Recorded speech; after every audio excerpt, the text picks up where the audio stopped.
Hello, everyone. Welcome back to the Inspired Riding interview series. I have a special treat for you today. I have my friend Kate Neligan, and I'm so excited for you guys to hear her story and her life. She is changing the world right now, and a lot of similarities on our path, and I can't wait to introduce you and talk more with her. So Kate, thanks for being here, and please share who you are, where you live, and all that. Yeah, thanks for having me. I'm so excited. I love your group. And I am based outside of Boulder, Colorado. I travel to different places. I was just in Los Angeles with clients. And I am an equine partnered life and business coach, animal communicator and healer, author and speaker. That's a lot of wonderful things. That's awesome. Thanks. So I'm going to start off with a really fun, silly question. If I were to hand you $10 million right now, what would be the first thing you'd do? I would hug you. I would hug you and cry a lot. And, you know, I think the two biggest things I think is I really want my animals in my backyard. It is so important to me. It's like I have to do it. I have not had it yet in this lifetime. And so I would definitely buy property and space for them. And space for other rescue animals for sure in a heartbeat. And then I think I would really hire people because I feel like I just want to employ people and what they love and their dreams and their visions and purposes. And I have so many needs and things to hire for right now. So that would be the next thing. I love that. We're very similar that way. Like, I can't wait to, it's like assemble the team, you know, like the Avengers. Yes, we need our power team. Yeah, absolutely. Well, do you want to share a little bit about how you got started with horses and what that experience was like for you? Sure. Yeah. So I started riding when I was 10, and thankfully my mom knew I was a big animal lover, and she rode when she was growing up. So she introduced me to it. And I just fell in love with it because I was reading all the horse books and all of that, and like drove me to all these different barns. At one point, there was a barn an hour away that she drove me to weekly. So I just her dedication was incredible. Went to horse camp, did all of that. And I was always told like I could have a horse if I got straight A's, and I never got straight A's. So I tried. But there was always like that gym class that it just didn't happen. So what happened was in college, we actually started the equestrian club, my friend and I, which hadn't really been in existence. And I competed in college, the type where you didn't know who you were riding until the day you got there, jumped on, you were just, it was based on your ability to ride. And I was jumping then and all of that. And then the whole Christopher Reeve thing happened. I freaked out. I also was working in New York City. And so I took about 10 years off from horses and then got back in through a lease named Butterfly. And there was kind of a magical serendipity story with that. And then finally got my own horse rescued a horse at 30, I was 32. So for the last 10 years, they've been in my life on a daily basis, which is really nice. That's amazing. And so interesting, the parallels. We'll have to talk a lot more after this, I think. It's very, very much similar. The Christopher Reeve story was a deep connection for me. And I always felt as if we were connected because I actually had a dream when his wife passed the night of, and I helped her connect to his spirit. And it wasn't till the next morning when I woke up and found out she had passed, I was like, whoa. Oh my God, I'm like super emotional on that. Yeah. That was like really huge thing going on there. And I have some dear friends who worked with him. So it was really interesting, but I still feel this connection there. So yeah, we'll have to talk more about that later, of course, but thank you for sharing all that. Now I'm curious, have you had a heart horse or one that was extra special? And if so, do you want to share what made them special? I mean, like, I feel like I fall in love with everyone's horses. It's like, and I'm like, they're all my heart horses. So like, people are like, I love other people's horses as much as I love my own horses. You know, they've all been so different. I mean, the Butterfly was like my entry back into riding in some ways as an adult after 10 years off. And chestnut Arabian, total spunky, like got me over my fear really quick because I had to be for her because she'd freak out all the time. So I had to be calm. She wasn't. And then Felici was the one who really started my biggest journey. So she was a horse that I was leasing, gray Arabian, like $100,000 dressage horse that was thrown away to pasture. Yeah, from like one of the big California ranches. And I just got so lucky and to have her as a lease. And she had melanoma. I had 2 years with her before she passed. And it just became this huge just portal into me starting my purpose with equine coaching. And, you know, our riding was just so incredible. So she's, you know, and when she passed, I was able to kind of like death doula her to the other side. I was with her in meditation, and she's my guide from the other side completely. And then Lindsay, my rescue horse, came in right after her. It happened like within a couple of days. And she was probably my biggest heart horse, because everything she taught me is like who I am as a being. Like my ability to heal is actually her. I channel her from the other side when I do her. Well, I'm chills right now. Yeah. So she's maybe my biggest heart horse. And like hundreds of people loved her. So like when she passed, I had my own grief, and then I had everyone else's grief, and she had so many clients. And then like my horses now are like incredible and very different. And you know, I'm still getting to know each of them. I've only had Salida for a year, and same with Phoenix. Like it's, you know, it's not been very long, but they are very much what I need and very different. And I love them both dearly. So yeah, and then I have like heart horses and other people's horses. Like there's a horse named Cracker who's like my heart horse, but he's not mine. And he's, you know, he like comes to me all the time, and I've done so many coaching sessions with him, and I just absolutely love him. So yeah, there's a lot. Wonderful. Well, we're all connected, so it makes total sense. Yes. And like sometimes, you know, I think your own animals or other people's animals may be part of your soul family, but you know, they come in to be with other people. So yeah. I definitely feel that. There's a couple that I still tune in with, because I usually refer out now for animal communication, but there's a couple of my clients' horses that I just adore talking to, and they always have advice for me before we even talk about what their owner wanted to ask. And that to me is such a huge blessing, because they get me, you know. Yeah. Yeah. And you're like a good friend to them, it feels like. Yeah. Totally. Yes. So I would love for you to talk a little bit about the cards you created, because I'm really excited about those. Do you have any near you or that you can show or no? So they are like in production. I cannot wait to hold them. I have like visions daily of like what my experiences could be like when I actually like touch them for the first time. Yes. So the printer is a local printer who's amazing, and he's ready to go. I'm working on this box company issue, which because the supply chain has just changed, but yeah, so the cards came in years ago, and I think I was like sitting at my desk, and out of nowhere the horses were like, can you please write down what we teach? And I had like one of these kind of note pieces. Actually, I'll show you the pad, and it just channeled through me 40 different teachings of what the horses wanted to share.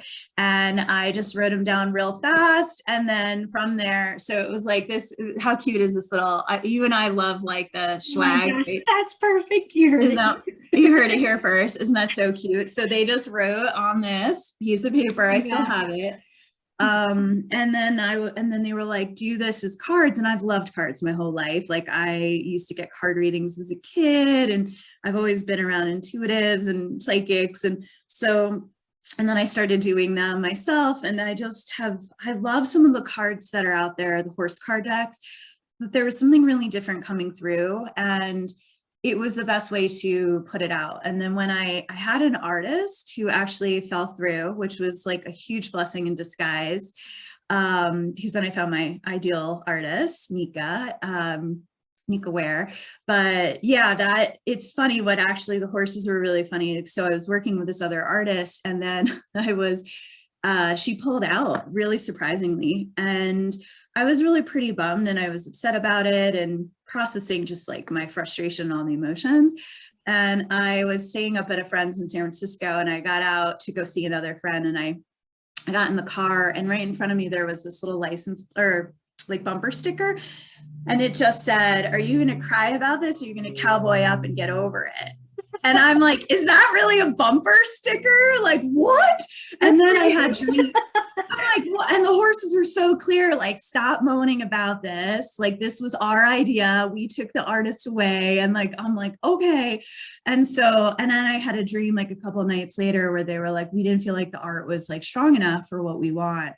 And then Nika Ware is like, to me, she's the most like connected person in the world to like the horses energy and beauty. And like, I just am so grateful that I was like, it's got to be her. And she's done my logos and everything. I just adore her. So yeah, so now the art's totally done. I have most of my horses in it, whether living or past, and most of the horses I've worked with as a coach.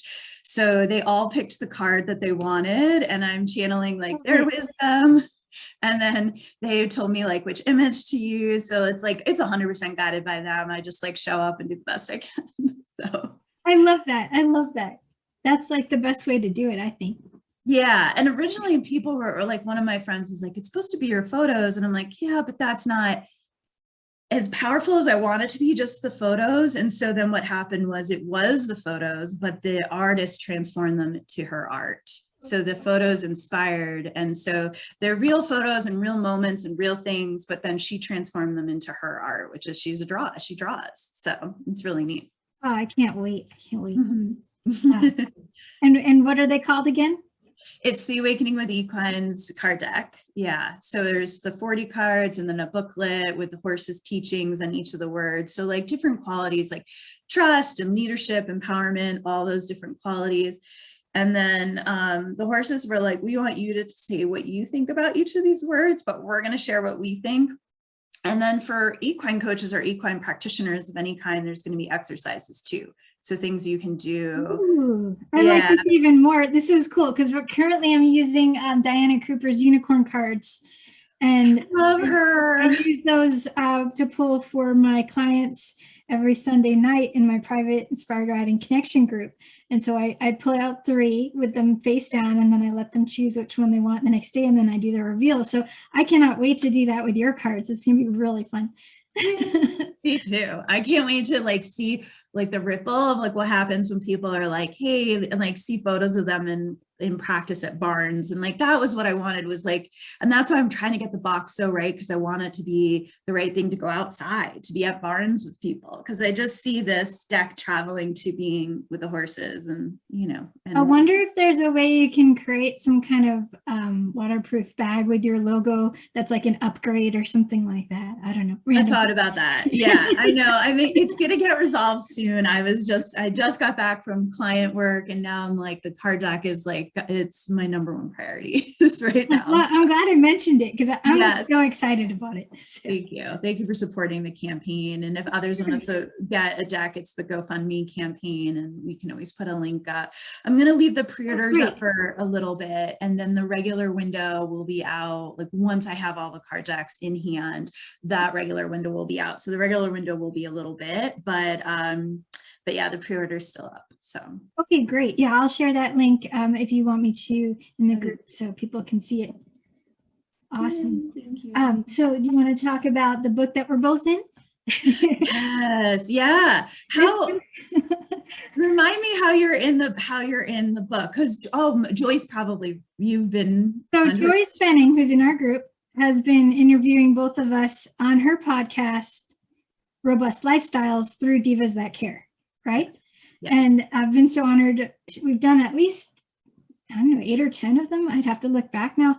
And then she said, would you like to be part of this book? And I just wasn't sure at first. And then I was like, yeah, I'll go for it. And so I ended up adding the story about meeting Pepper and finding him. I called it the Unicorn Search. And yours is quite beautiful about your mares in the herd. Do you want to talk a little more about what you contributed in there? Yeah, that's my Felici story, my favorite. Kind of one of the first times I feel like I really heard the horses, or really heard her in particular. And I was having a little breakdown because I was coming out of corporate America, very much still a type A doer, perfectionist. And Felicia was like, hey, this energy is not going to work. And what's next for you in life? And you need to unlearn. And, you know, I was having my little breakdown, not getting her to do some liberty exercises on the ground, and had my own little meltdown. And she's just like, I just heard her say, lead with love. And I'm like, she was kind of across the arena, and I'm like, did you just say that? And she turns around and eyeballs me like, yes. And I was like crying. And then she walks over and just like puts her head over me and is like, you got this, it's okay. Like, it was really sweet. So, you know, and her name means happily in Italian. And she just, you know, her legacy is that, you know, passing on a lot of the horse wisdom and energy. And so, you know, I'm so grateful I found her, because her whole life was like mine. It was just like performing and doing and, you know, being a show horse. And I was a marketing show person. And then we really, her and I both just had this incredible connection and way of being with each other, and really kind of helped each other have a different offering in the world. And so I'm so glad her last chapter was with us, and her human adopted her and pretty much like gave her to me after she adopted her. That's beautiful. Yeah, so that's the story. And it was originally supposed to be my second TEDx. And then like the 2 days before that happened, a bunch of speakers got cut for no reason. And it was really bizarre. And I was at the time like kind of upset again about it. I love how the horses, like every time I'm triggered, I just like bring it to the horses and they're like, all right, here's the deal. Like, it's fine. So then I set an intention that the story would eventually make it out there into the world. And then it was the right story for Animal Prince, and Animal Prince was in the works for a few years. And so I'm glad it's finally out. So yeah. I must have caught the tail end of it then, because they're kind of like, sure. And the next thing you know, it's printed. I'm like, that happened. Yeah. I've been holding for it to come out, but like, you know, Divas That Care is doing so many amazing things. So that's why it was, I think, put on hold for a little bit. And the right time is now, it feels like, for it to come out. So it's, you know, divine timing as always. We're not really fully in control. So. Oh yeah, we're never in control except for our thoughts. Yeah, true. Very true. So I want to circle back. You said your second TEDx. What did you talk about in your first TEDx? Yeah, so it's so funny. Like Felicia was a big part of my first TEDx. So I was helping a woman run TEDx Malibu, and I got her like her videographer and her, or at least one of them, and like her PR person and her event manager. And she came up to the ranch at the time. And I was like, oh, I'm not ready to do TEDx. Like, I can't do this. But Felicia was standing with me, and she said, hey, this is going to be my last year doing TEDx. And I just said, wait, really? I said, is there any way I could do it then? Like, and she goes, are you ready? And I said, no, but I will be. and I borrowed Felicia's confidence. She was standing right next to me in halter and lean, and was just so happy, like, for me, and licked and chewed. And it was December of that year. And that's when she, you know, started to make a turn. She passed 3 days after my birthday in early January. Wow. I kept telling her she was not allowed to go on my birthday. So yeah. So I wish in retrospect I did the TEDx on the horses, but they were just coming into my life at that time as 2013. It's been a while. And so I did it really on perfectionism, because I was unlearning perfectionism. And, you know, that whole, you have to have straight A's to get a horse, really started to create that perfectionism. And then riding, which, you know, how we learn to ride, being barked at, yelled at, every single detail of our body has to be in some crazy perfect position, like heels down. And there was no joy in riding. Yeah, and breathe. There was no breath. There was no inspiration. There was no center. There was just like, my body had to be this like perfectly sculpted thing on the back of this like incredibly powerful being. Yeah, no, it was a mess. And so yeah. I, you know, thankfully I also unlearned how to ride, you know, and so yeah, it was about perfectionism and how so Felicia makes an appearance in it, and she has her teaching, which is the sweet spot of enoughness. Because we're not always going to feel enough, because it's a core wound, but we can find sweet spots of enoughness. And usually I find the horses help us get there. They do help us be there. And so she's in it, and she has an appearance, and I'm so glad she did, because like a few weeks later, she was not here on earth anymore. So in the physical, I should say. Yeah. They're all here energetically. Yeah. Yeah. Oh, that's so beautiful. And that you stepped into it and she gave you that nudge to go for it. Oh my God. Yeah. Yeah. And then they had us all do little videos, like introducing ourselves. So she's in my video, and like, she was such a, Nice. and I actually, in preparation for that presentation, I feel like I energetically cleared so much of my perfectionism stuff. Like, I really don't care about perfection anymore. Like I really used to. And I noticed certain ways it might show up. And then I'm like, okay, like permission to be messy, like permission to get it wrong, permission to, make mistakes and fail. Like, and so I go back to that because yeah, it was, I unlearned a lot of it. I had a business coach at the time too. And like, took so much of my power back, and it was one of the biggest transformational like 2 months plus of my life, where everything was shifting and changing at that time. So yeah.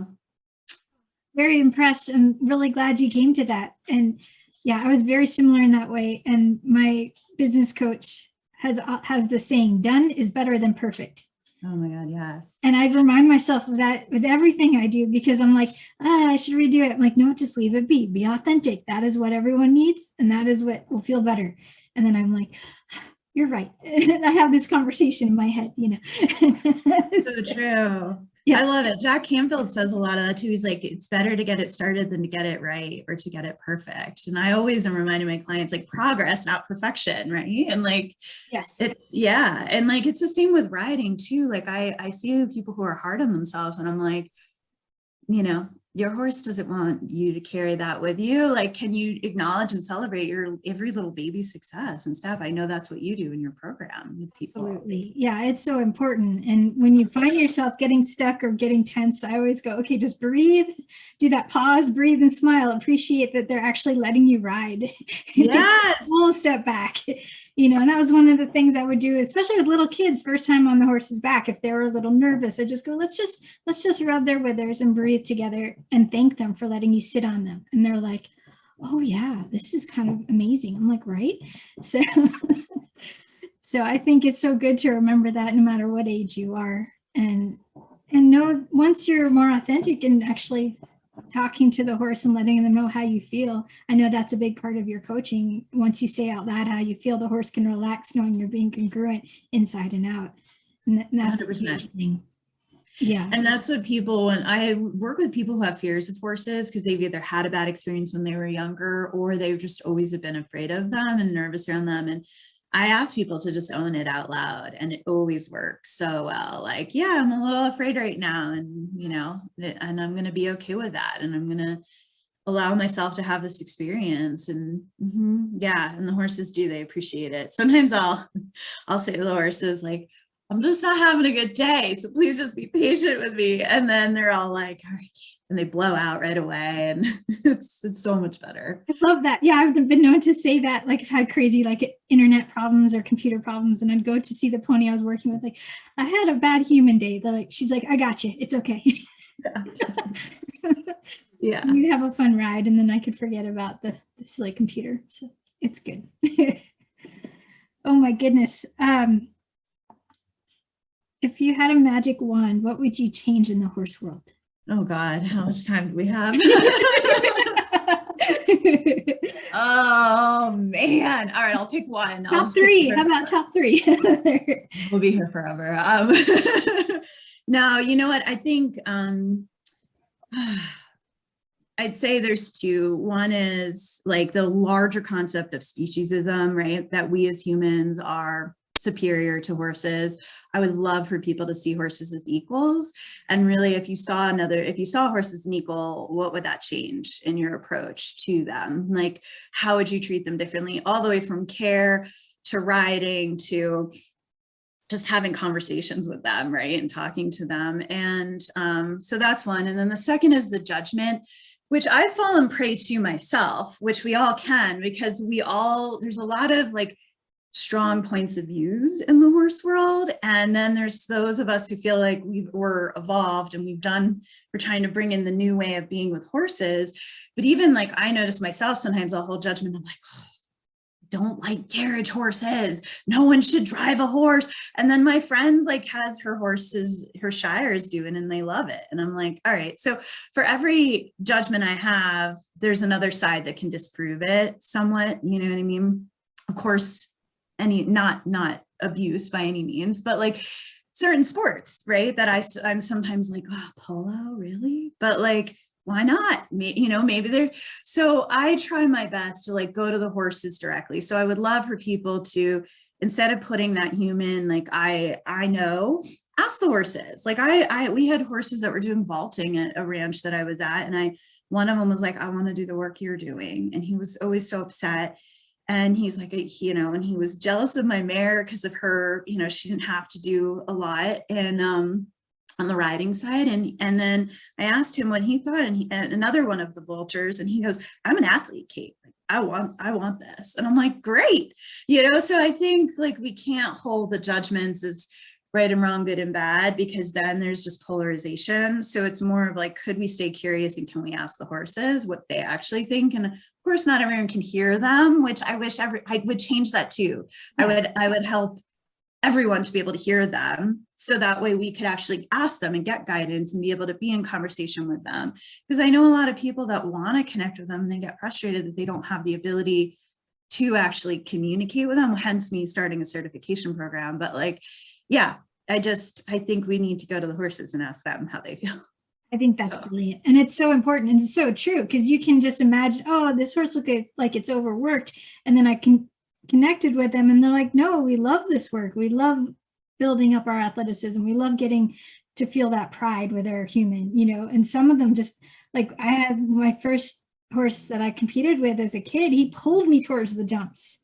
He couldn't wait to get to the jumps. And I was like trying to hold him back. So you just never know. And then there are, of course, horses that don't want to be ridden at all. So there are all the different spectrums. So I think it's so important that you say, ask them first. Yeah, and to notice when we're judging and see if because when we judge, someone's always wrong, right? And like what we need more of in the horse world is connection and support and collaboration in a lot of ways.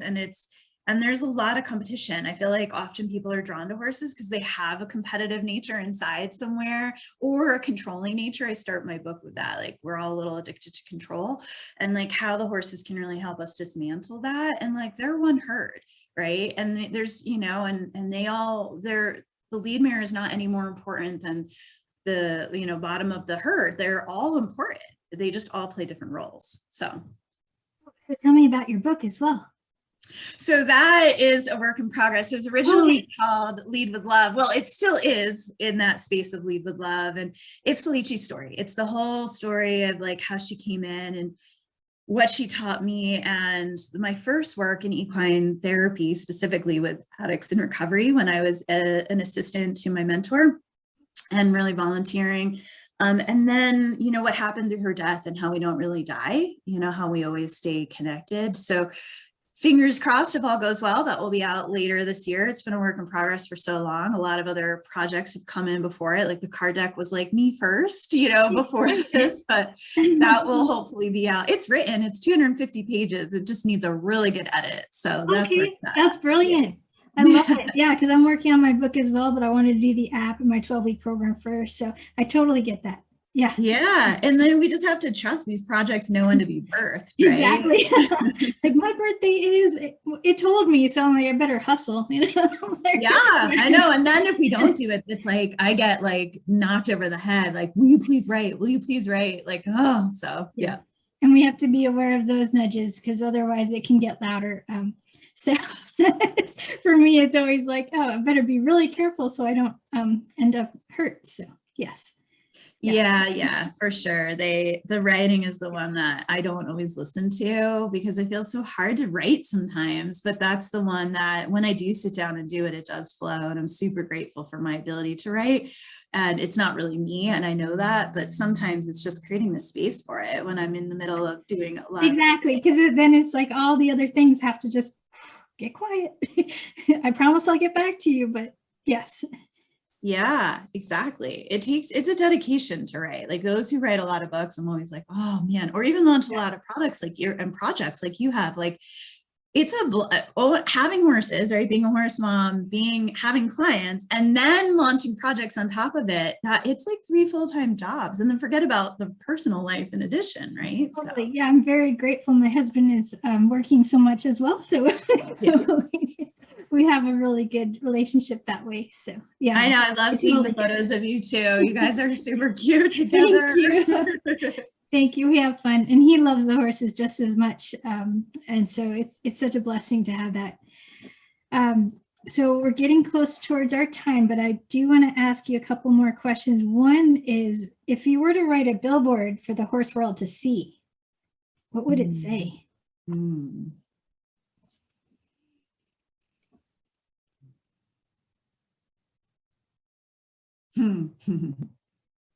Love yourself as much as you love the horses. I love it. My one rule in equine coaching with clients is whatever you say about the horse, you get to say about yourself. And so women are always like, and then I'm like, I can't, and then they change the subject, and I'm like, you guys, I wrote an article about this on Medium recently and how my horse Phoenix she's beautiful. And people are always like, oh gosh, she's so beautiful. And I'm like, and they know, and I say my rule, and then they're like, and I'm like, can you not admit that you all are also beautiful? And yeah, my life goal is to love humans as much as I love horses, right? And then the horses are always like, can you see yourself the way we see you, with like just so much unconditional love and acceptance? So I think that would be my billboard, for people to love themselves as much as they love their horses. Love that so much. Yeah. This also reminds me of connecting with the unseens, and they would say that if you could see yourselves from our aspect, and you're like these beautiful beings of light. So I always imagine as if we're like rainbow light, like strings connected to the universe, like a web. And so sometimes if I get myself in a weird space, then I'll just shift it and just imagine my light and dancing with other light around. That's beautiful, Beth. That's kind of a fun thing to play with, and of course with the horses. And then you can imagine you're like lighting it up like a wild discotheque place, you know? Oh my God, I have like tears. I love it. I can see it. I love it. So that reminds me of that. I love your billboard. I'm going to create that for you, and I'll send it. Yep. So I do that for all of my guests now. Is there anything else you'd like to say that I did not ask you? I mean, like, I'm sure you and I could talk for many hours. I agree. Because I'm always like, I'm fascinated by, like, one of the things I'm so fascinated by right now is like how riding is changing. And like my horse is totally teaching me new things on her back that I've never experienced before. Like really the energy of bliss and a 5D energy from being mounted, right? And so much of my work over the last few years has been on the ground, because I had a horse that I wasn't riding. I rode other horses, right? Friends' horses that I had relationships with. But yeah, so now I'm in this inquiry around like what else is possible for equine coaches and therapists in different ways and modalities, like bringing in positive reinforcement training into equine coaching, and bringing in like blissful riding. And like, yeah, I just feel like there's ways that the world can start to merge some of these modalities. And I'm just in the question of it right now. But I feel like people like yourself and myself and others need to, like, there's ways we can like mastermind some of the stuff, it feels like, you know? Absolutely. Well, I have this really simple technique that I teach my students now. I think of something in my mind that I'd like to do. I check in with my heart to make sure it feels good to my body. And then I ask my horse's heart if they're up for it. So it's a 1, 2, 3 aspect. And then when they're ready and they feel ready, I say, are you ready? And I invite them. And then if they are, they go for it. If not, I just get neutral and wait, or I just ask in a different way, or I try something else. Nice. I love it. And it becomes more co-creative that way, an invitation instead of you must do this now, you know, unless you're in a safety issue where you're about to go off a cliff. I mean, obviously you want to be careful, but you know, other than that, you know, getting to sit on them is like icing on the cake besides the interaction connection with them. So totally. Yeah. I love it. Felici did go off a cliff once. I had to pull her back off. No. Yeah. My little Arab almost did too. Was this, where was that? In Malibu, up on one of the canyons, and we didn't see a runner coming, and I had an emergency dismount that I didn't even know I could do. My body somehow knew to do it. And she started to creep back off a cliff. And I'm like, girl, I've got you. And then she was like, so like, thank you. And she was a little embarrassed. And I'm like, it's okay. There was never really runners on the trail. So she just, Oh yeah. but yes, I know. I love that. And I think it's so true. Like, and then, we just have to stay responsible for our emotions and what we bring to our horses. Like, I got back from being away for a week and I just had to do a lot of energy clearing for my horse because she was like real upset. And I kept saying to her yesterday, like, your anger is okay, but I'm here and we've got this and I'm going to clear you. And then she just shifted from being like to just like super soft and like, yeah, I want people to also realize that like all the energy we bring to horses and the other boarders and everything else can affect them. They're so sensitive. So we need to do our best for them, Absolutely. Oh, may I ask you one more question? Because we're talking about clearing energy. So I have a meditation on cutting the energetic cords that no longer serve you. Do you have a specific way that you get cleared that I do what Lindsay taught me. So for me, I do, and I actually have a video on this that I need to post on YouTube. Hence me needing to hire support. But yes, I have one on like doing either energy sweeps with your hand. Lindsay, my mare, taught me to do claps, or I use access consciousness, which is a modality I'm trained in. So I use clearing statements for that. So I use kind of a combo of stuff I've learned that I am going to do. I have this video that I would love to share with people because people have asked me like, hey, how can I know I do need to clear my horse, but how do I do it? So we got to share these tools, Beth. We got to get them out there. And I'd love to share it in the group here. So that would be fantastic if you upload. Yeah, I got to get it uploaded now. I'm giving you the motivation. I know. I have so many videos I need to upload. My goodness. That's exciting. Yeah. We definitely need to do it. And all techniques, and go. I always tell people go with what's intuitive to you. You might create your own technique, right? Like totally. Yeah. I love it. I know my husband created a variation of it, and that's what I used to write the script for the meditation. So it was kind of like a collaboration that way, which was kind of neat. So, I love it. And I have to send you the unicorn meditation that I did too, since I know you're such a unicorn lover. Oh, so, yes, please. And that was Felici's. Like, she just one day was like, can you do this thing? And I just like hit record on my phone, and like, it's really her. And it's so cool. So I'm curious to see what you think of it. So I love it. That's exciting too. So many things. Fantastic. Okay, this has been a pleasure. Thank you so much for joining me on this interview series. And how can people get a hold of you if they want to work with you? Yeah, so my new site is up. It's kateneligan.com, KATENELIGAN. And there is the Awakening with Equines Facebook group in case people want to join there. It's a like-minded, like-hearted group like yours. And then Instagram's Kate Neligan Equine Coach as well. And then the certification program for equine partner coaches is also beginning this year. So it's really helping people to learn spiritual psychology and horses to be able to coach. So I know some people who are trainers or in that space are interested in doing coaching with humans as well. So that's coming, and people can reach out to me if they're interested in more on that too. Love it. That's wonderful. Yeah. Thank you so much, Kate. And thank you. You're welcome. And everyone, remember to lead with love and lead with kindness for yourself and for your horse. And may the horse be with you always.